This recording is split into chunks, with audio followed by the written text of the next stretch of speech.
I know the Rhinebeck Recap video that I said I wasn't going to make. I think this will be a short one though.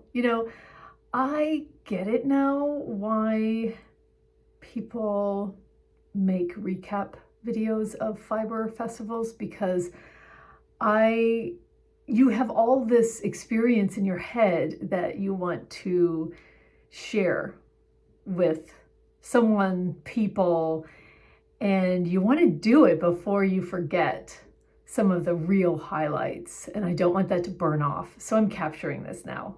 Hello, everyone. Thanks for joining me. I'm Renee. I live in the Pittsburgh, Pennsylvania area, and I attended the New York Sheep and Wool Festival on Saturday. My husband has a little lake house in a lake house community in upstate New York that he bought about 30 years ago when he was first working in New York City and living in New Jersey and wanting a place to get away on the weekend. It was actually the first house he ever bought. And many people around him have renovated and increased their houses, and his is about the same, except with, the ordinary updates that you have to make. So most of the time it's just, an Airbnb, VRBO, but we did go up and we were able to stay there. And it's about 40 minutes from Rhinebeck, which is one of our favorite towns to visit because it has one of our favorite restaurants in it, which is Gigi's Trattoria, which is right next to the Terrapin restaurant, which a lot of people know because of the distinct building. But anyway, my husband was going to drop me off at the fairgrounds, and I was going to arrive maybe 9:30, 9:45, because Blaze, who is my husband, needed to get back to the house to meet a repairman there. So that all worked out. I'll also refer to the festival as Rhinebeck, just because I think it's the common name of the festival and it's easier to say. But it's totally possible and easy for a person on their own to attend the festival because parking is at the fairgrounds. There's a ton of volunteers, and just like with any big festival, they guide you to exactly where you're going to park. They have this huge grassy area, which is where they're directing cars. You don't have to figure any of that out. If you're dropping someone off, like we were, you just tell them, I'm just dropping her off, and they just direct you around the big loop, and I get dropped off, and that's that. I had an advance ticket, which just meant I didn't stand in line, and they quickly check your bag and you're in. It was a beautiful day. I don't have any photos of myself that I took myself of what I wore, but I wore the Stockholm slipover, the vest that I had made over a denim shirt. And I knew I would be taking that vest off at some point, but I also knew that it was chillier in the morning, probably 45 to 50 degrees.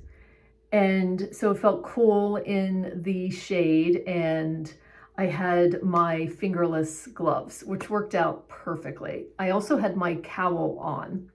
You'll see a photo of that because someone did take a selfie with me, and which I'll talk about in a second. So I had taken with me a copy of the map I got online, and I highlighted the buildings that I really wanted to go to. And for me, the first vendor that I really wanted to make a point to see was in building 31. So I highlighted that, and I put a note here that it was Wing and a Prayer Farm. So I remembered, okay, that's where I want to go.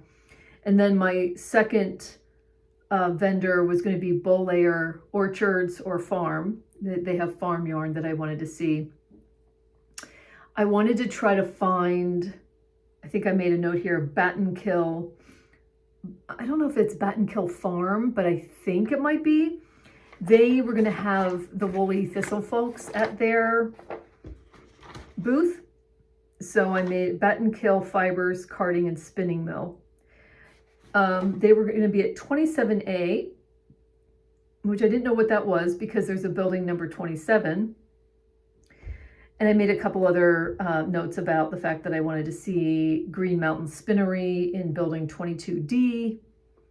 And if I had some time, I would visit Harrisville Mills or Spinnery. So I wanted to go to Wing and Prayer Farm because I follow them on Instagram, and Tammy, the shepherdess, is very good friends with Gudrun Johnston. And I follow Gudrun Johnston, who is a Shetland-born, wonderful fiber artist and teacher of Fair Isle knitting, among other things. And I had just seen that they had been at Wool Week in Shetland together. And I just adore Tammy's farm, her sheep, the yarn that she's producing and naturally dyeing. But I knew that I wanted to meet Gudrun Johnston, and I wanted to pick out some Jamiesons of Shetland yarn to possibly make the Cloud Drift cowl, which I'll put here.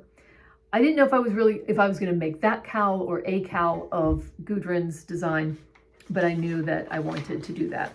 So I had made a list, building 31, Wing and a Prayer, building 30, Catskill Merino, in case I made it there, building 22D, Green Mountain Spinnery, and then I put down the quantity of yarn for a sweater that I wanted to make, and then a slip over, because I might make the sill slip over from Petite Knit or something similar with some texture. So I put down the yardage of that. And also the colors of what I had in mind. Like I wanted something caramely, brownish for the sill slip over, and then I had a couple colors in mind for the sweater. I'm gonna make I'd really like to make the Blue Water sweater by Tressa Widener, because I'd made the cowl and I really enjoyed that. So I had these things folded up in a bag. It was a messenger bag. I decided to take a crossbody messenger bag so that I could have my wallet, these papers, my bottle of water, which I didn't take my normal bottle. I took a plastic bottle, which I brought with me, filled it with water so it would be lighter than this heavy thing. And that's what I decided to do. So I went into building 31. The Wing and a Prayer was right on the corner. I saw Gudrun, I saw Tammy, they were already very busy. So I thought I would just make my rounds and come back and see the booth. And so I did that. I didn't get very far though. When I saw in the middle, this is a very big building with vendors on either side and then vendors in the middle. I saw people rummaging through bins of yarn. So I knew those were probably commercial yarns they were looking at. And I wondered what that was about. So I stopped. And it was a booth run by Polywogs. It's a distributor of different types of commercial yarn. That's when I spotted the Lamb's Pride. And I just seen Nora from AKA Nora Knits, and also Emma from Barnaby Knits Tiny Desk Knitting, using Lamb's Pride. And I thought, well, this is a worsted weight and it's a very inexpensive yarn. It is 85% wool, 15% mohair, which I didn't know until I read the label. These are seconds. It is stamped seconds, and they're like $6 a skein, and it's 190 yards for the worsted weight. So I thought, well, hey, for $6, I need 700 yards-ish for the slip over, the vest.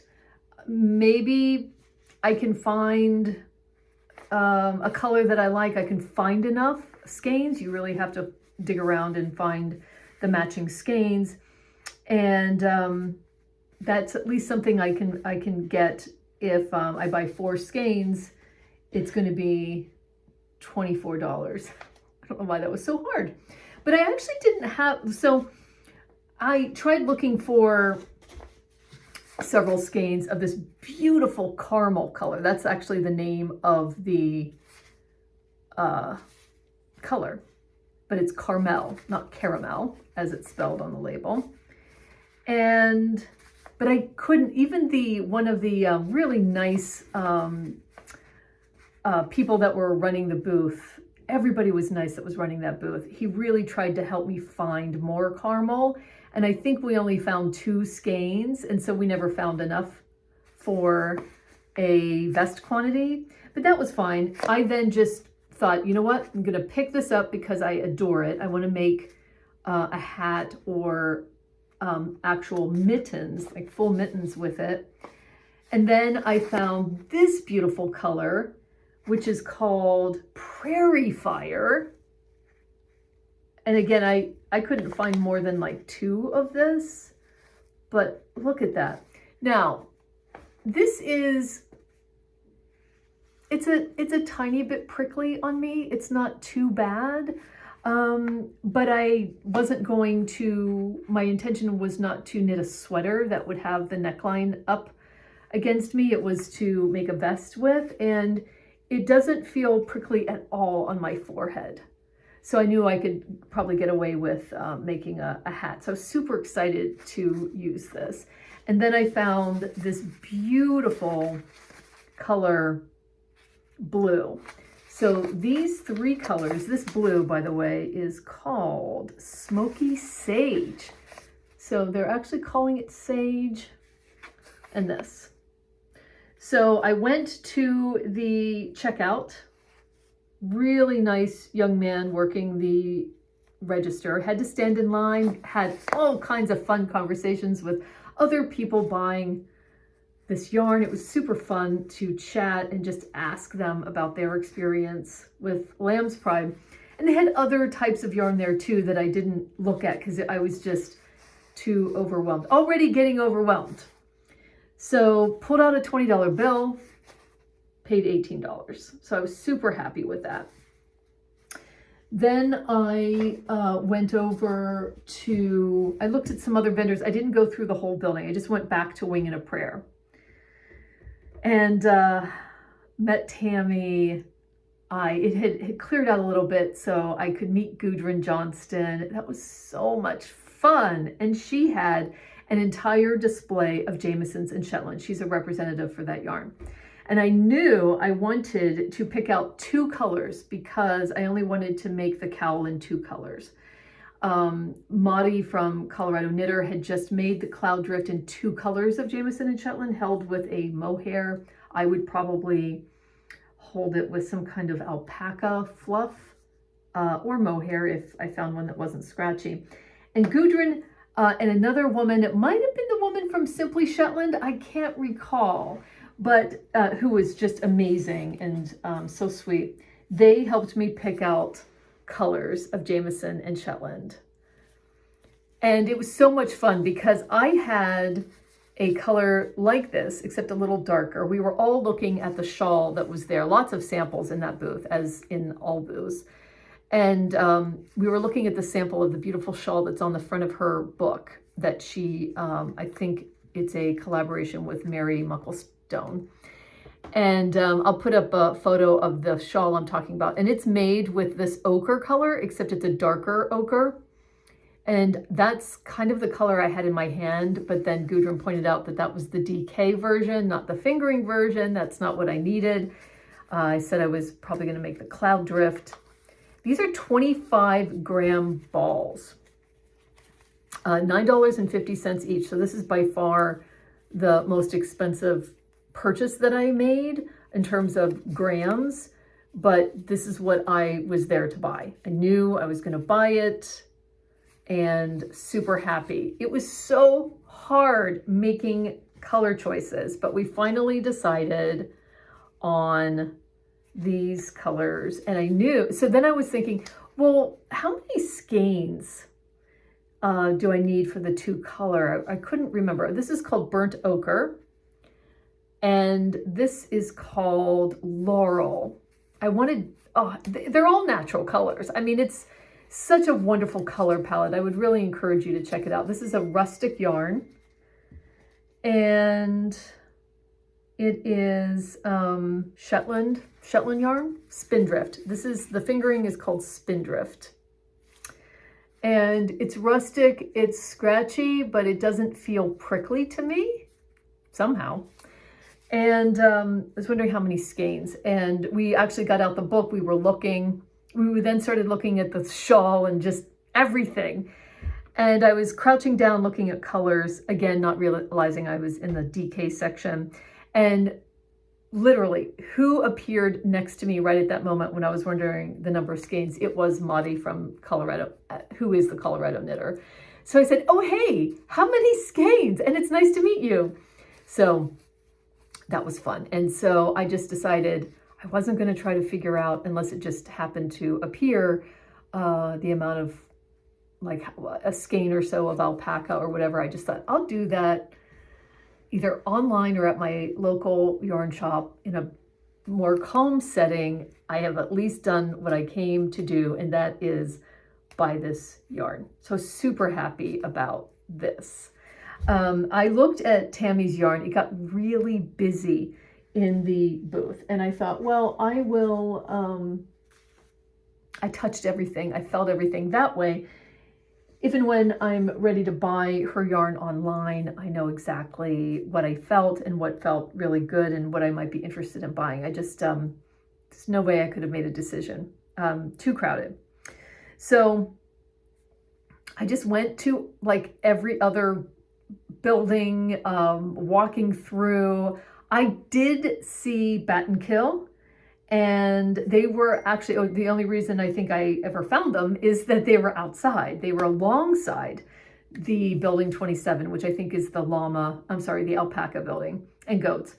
And I just happened to see the Woolly Thistle sign, and they were sharing some of their yarn at the Bat and Kill booth. And so I get to feel all the yarn that Bat and Kill had there. That was so much fun. And I also got to see and feel Rambler, which is the Woolly Thistle's own fingering weight yarn. And I also got to see Corinne from the Woolly Thistle. She was very busy talking with people, but I got to see the sweater that she just finished. I'll see if I can put a photo in of it. I got to see it in person in the sun, and it was so amazing, amazing. So that was so fun. The biggest thing was I tried to find, I really wanted to go to Green Mountain Spinnery. And so I got out the map. This is the program that you get. And the map is the same map as the one I had, but it was easier for me to look at. And I tried to find 22D where Green Mountain Spinnery was. I was in building 22, 2 levels. I never found them. I actually went in the building both levels twice eventually during the day. I never found them. That was disappointing. I did see the Catskill Merino booth, but I didn't look at my notes again because it was just getting too crowded and too cumbersome to get the papers out again. So I didn't really stop at that booth. I didn't find Green Mountain Spinnery, which is, I knew where I wanted to look at some worsted weight and definitely DK. I wasn't, so, and then I totally forgot about looking for Bow Layers Orchards, where I could have maybe run into Jackie and Carmen from the wonderful podcast, Knitting a Good Yarn, something like that. I'll put it here because they were going to be hanging out with them. And I totally forgot about it. I know I was in building 29. I didn't see Bow Layers, but then again, I wasn't looking for it. I was getting, I think, visual fatigue pretty early. So I took some time and went through the alpaca tent or building and also had goats. I'll put up some photos. I have some photos on my Instagram, and that was amazing. I then went down to where some of the food vendors were, and I think I wasn't referring now to my map so much because I never found where Green Mountain Spinnery was. So I just thought I'm just going to start walking around, and that's where the restrooms were too. So I walked over to where some of the larger buildings were, and I knew that I could see that the one building had food items in it, but the other building had different yarn vendors and other vendors. I did take a break for lunch and just sat on some park benches in the shade with other people, and it was so nice. I had a lot of snacks, I had my water, and then I went into that building A, I think it was. Let's see. Building A. Yeah, again, I wasn't at all referring to this anymore. Can't even tell you why. And super crowded. But I had a lot of fun walking through. You just have to go at the speed of everyone else because you're that close to everyone. And then as I was leaving, that's where the Harrisville, what's it called? Harrisville Mill booth was. It was humongous. But they did their setup where they had all their different yarns, but only samples of the yarns. And then you had a checklist, Harrisville Designs. You had a checklist and you just picked like, oh, I want this one. I want 4 in this color. And you would hand it to someone and they would fill your order and tell you when it was ready. That was so cool. I almost bought the Harrisville Designs Daylights yarn, DK weight, 250 yards, in the color Over Easy. It was a color of off-white that had a yellow tinge. Really glad I didn't buy that, because the only reason that I was even looking at it was that I hadn't found Green Mountain Spinnery. So I decided to take a step back and, because it was going to be more per skein than I wanted to spend on the DK weight stuff. So I just took a step back and thought, you can come back to this. You can even order it online. Just take a break. So I did. And then, and so about this time now, it's like 2 o'clock. I had asked a couple people where the hill was with the meetups, because I think maybe the grocery girls were going to be there, and then the Woolly Thistle people were going to be there, that's what I wanted to see. So then I just took a break and got in line for my project bag, which my husband bought for me as a surprise. Oh, I love it. I have my sock project in here of the socks that I got from Colorado. I only have one toe to do before I'm done. So that was fun.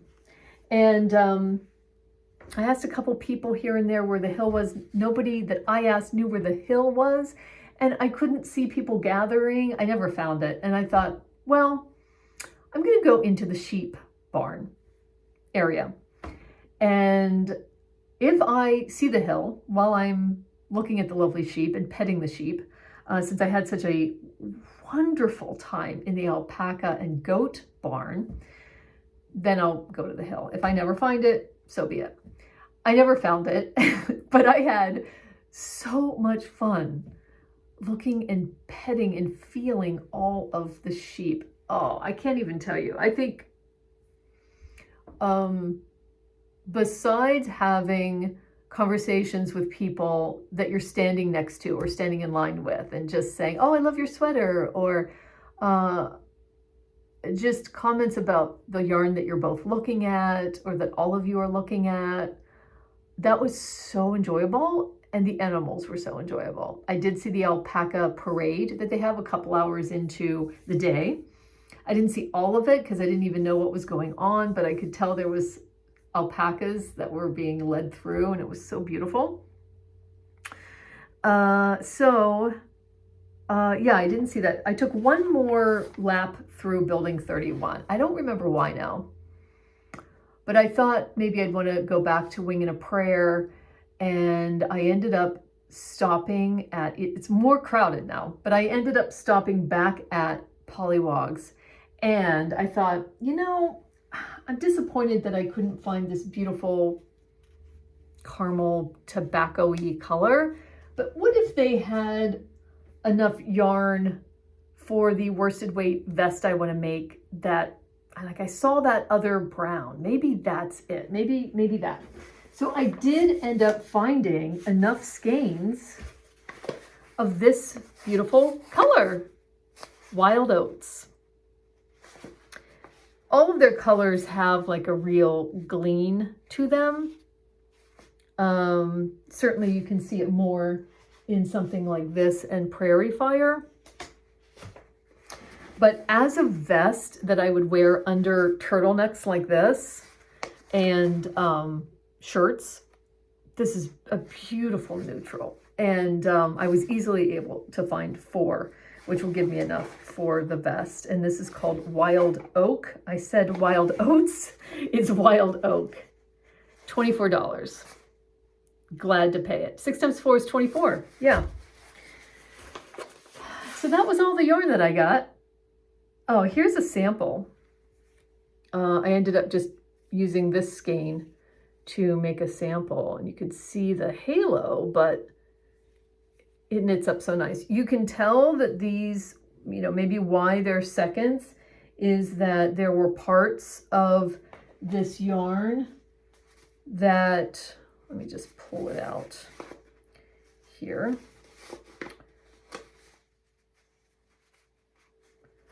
That, I don't know what the ply is,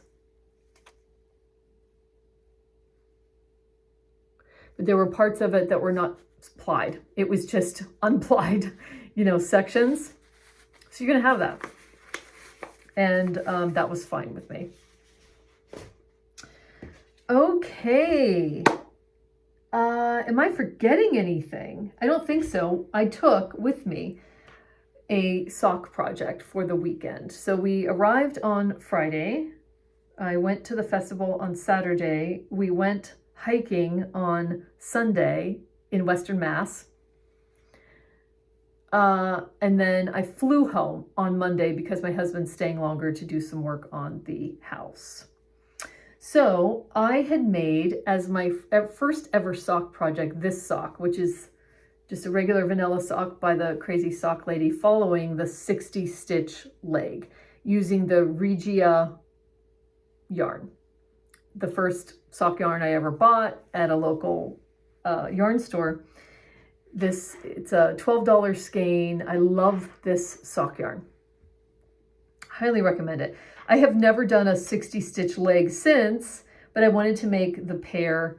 So I did, but I thought this is a perfect project to take with me because I'll, you know, I did the 60 stitches and then I did the heel, I think, when I got home. I didn't do as much knitting as I thought I was going to, but now have done the heel, and the heel turned out completely red. Let's see what this one is. No, it didn't turn out that way. But yeah, the heel is red, just randomly. I knit this on the plane. The plane journey is very short, 2 planes, but very short flights. And met some knitters in the Albany airport that I chatted with. One was the owner of a really cool yarn store in Austin, and she was with her friend. I was talking mostly with her friend. I'll put the name of the yarn shop here. Knit ATX, I think it's called. So that's it. That's my recap. Looks like I'm at about 29 minutes. I'll edit this down to be maybe a little shorter. And, but thanks for joining me. Who I saw. Okay, I saw the Grocery Girls at Wing and a Prayer. I think while I was passing by the building, I saw them and I was starstruck. So, I saw Andrea Mowry walking around. And then I saw a couple other YouTubers, and I'll have to remember who they are, but just in passing, you know. Oh, I know. I saw, believe it or not, the owner of one of our local yarn stores, Moon and Yarn craft shop, that's in a neighborhood of Pittsburgh called Bellevue. I knew she was going to Rhinebeck. And wouldn't you know, when I came back to Wing and a Prayer after the second Lamb's Pride purchase, she was in the booth, Bree. And I was looking at yarn. I look up, I see Bree. Now this is through floods of people, but I was about to say hi and she had moved on. She was with some friends and that was that. So I did message her and say, I saw you. But small world, big world, that's how it goes. Yeah, so super fun. Would I go again? I think I would go again. Will I go next year? I don't know that I need to go next year. I don't know. If I meet up with people, maybe. I didn't have anyone to meet up with, but I was perfectly fine being on my own. As a matter of fact, for my first time especially, I feel like I was much better just managing my own saturation level, and when I needed to take a break and stuff like that. Because you can have so many conversations with people in the line, as you're going in the booth, as you're taking a break in the shade. I didn't feel alone at all.